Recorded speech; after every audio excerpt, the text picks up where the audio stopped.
Listen up, get ready, I'm not gonna take no more. There's a revolution, a revelation going on in my soul.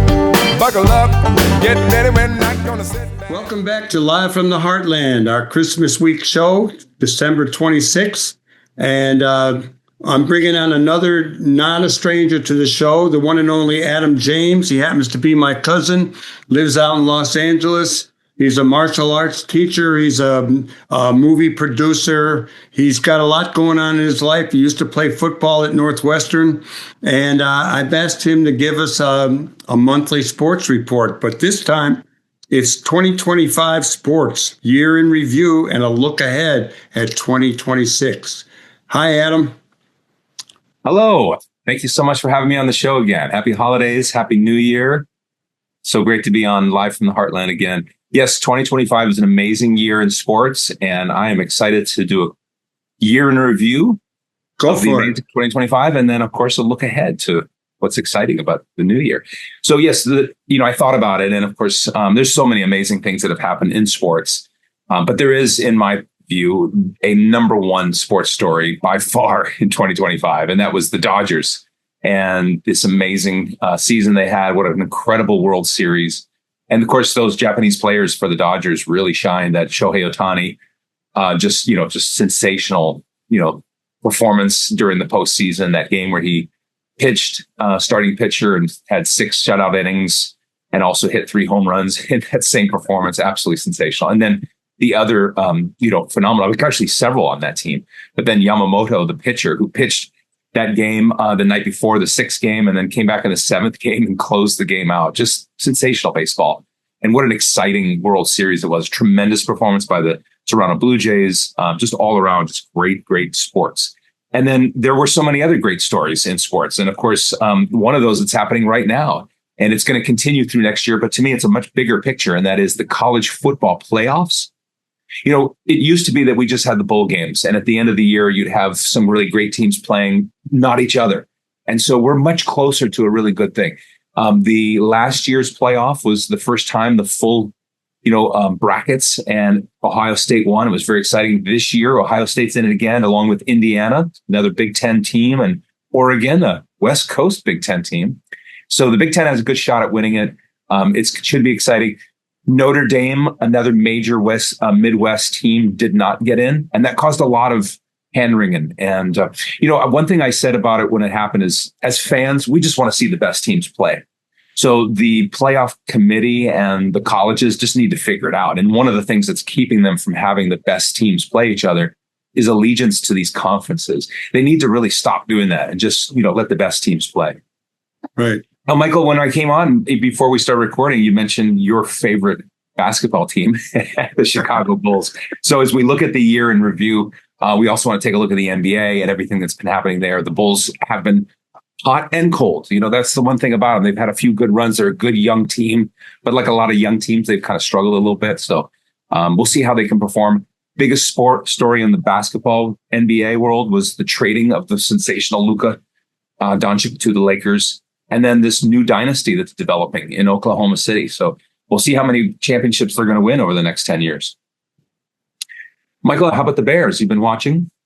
Are you kidding? You bet. I can't wait till Sunday night. Again, although I'm a little concerned, this one's going to be a challenge. Both the 49ers and the Bears are at 11-4. Our good friend and also one of our sports contributor, Gordon Thompson, has a nephew who's in the front office for the 49ers. So I'm not sure how Gordon's going to root this time. But I'm definitely rooting for the Bears against the 49ers. But I confess, I saw them play together once before in San Francisco the year after the Bulls won the Super Bowl in New Orleans. And the Bears got blown out. So hopefully this will be a whole different story. And correct me if I'm wrong, but another friend of Live from the Heartland, Guy Benjamin, was also a 49er and has a strong connection to this show. Yes, and he didn't play for the. Yeah, he did. He was Montana's backup. I'm sorry. For the 49ers, yeah. Yeah, I saw a guy a year and a half ago. I was out in Hawaii and spent a number of days with him. And we'll see. Like you just mentioned, the Bears had played in the Super Bowl against the Patriots back in '85. So maybe this will be the year in '25 that they'll be back in the Super Bowl. And who knows, maybe they'll play the Patriots again. That would be great. That would be wild. What else you got? Well, one more thing about the NFL before we wrap that up is at the end of an era. You know, the Chiefs have been an amazing team. They may come back next year or the year after, but make no doubt about it, it's definitely a changing of the guard. The Chiefs did not make the playoffs this year, but they're moving. They're moving into a new $3 billion stadium, not in Missouri, Kansas City, Missouri, but across the border into the state of Kansas. So, which has a Democratic governor. And maybe the Bears will be next. You know, the Bears have been, of course, playing footsie with Indiana now as far as possibly moving the stadium there. Hey, one more quick thing about 2025. You know, there was a amazing record that was broken, the all-time scoring record in the National Hockey League. Did you hear about it? You know, a lot of people don't talk about it a whole lot because the star player that did it, Oleg Ovechkin, of course, has been a huge supporter of Putin, and he is Russian. And so that, I think, has maybe put a little damper on the celebration of his amazing athletic accomplishment. We do need to give recognition for that. Now, there's another huge thing that's been going on in the sports world, and that's in women's sports. Women's sports has been growing tremendously. So a big story about 2025 sports is the growth of women's sports. Women's fandom has grown tremendously. The WNBA is experiencing some challenges, you know, some problems, but they're good problems to solve. And they're making more money and they got to reward their players. So let's hope they find a way to do that and continue to put a great product on the field, on the court.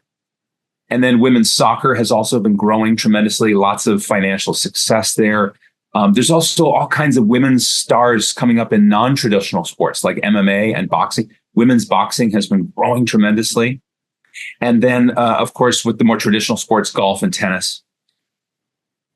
Also, one last thing about 2025 sports, there's a growing sport, pickleball. Have you heard of pickleball, Michael? Yeah, when I walk the track at the YMCA, I see all kind of people playing. I played pickleball one time about 5 years ago. It pulled my hamstring, so I haven't gone back to it yet.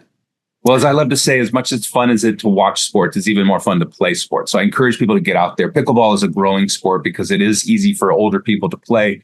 But probably the best thing for anybody to do, old or young, is to get out and do some physical fitness exercise. Health and fitness is the way to go. I highly recommend that for everybody. Hey, as we wrap up 2025, we start to look at 2026. Yeah, we got about 3 minutes. So give us the list of what we're looking for. So some big things coming up. We've got, of course, the FIFA World Cup happening here in the United States, in North America. Canada and Mexico are also sharing in this wonderful tournament. We've also got the Winter Olympics coming up in Italy. Rugby is having their World Cup, and the World Baseball Classic, which is a fantastic baseball tournament that's going to be coming up this year.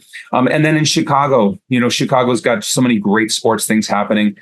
Bears on an upward trajectory, Bulls upward trajectory, Cubs, and your White Sox. Tell me about how the White Sox are looking, Mike. Well, I keep worrying about them trading Luis Robert. I like him. You know, I'm loyal to the guys on our team, but I also know that, and you could tell us about it, they just signed the record-breaking home run hitter from Japan. Tell us about that. Yes, you know, it's amazing how these Japanese players have been excelling. They play a high level of baseball in Japan. Shohei Ohtani and Yamamoto coming over were examples of that. So the Chicago White Sox and the Cubs already have their couple of players there, are continuing to just build this amazing pipeline, talent infusion. Hey, one last thing about in 2026 and Chicago sports scene. I encourage all of you who live in the Chicago area to get up to Evanston and experience this amazing new stadium that they're building, and will be completed in 2026. You're going to be able to go and experience probably the greatest stadium in sports. It's small. It's not the same as the big house in Michigan, but it's going to be a small, intimate little experience for anybody to go and see here in Chicago. I've been taking pictures of it. I send them to you. You've seen them. It's every time I go by there, it's getting closer. Okay, Adam James, we always want to thank you for coming on. It's great to see you. I can't wait till we're in person again. Everybody else.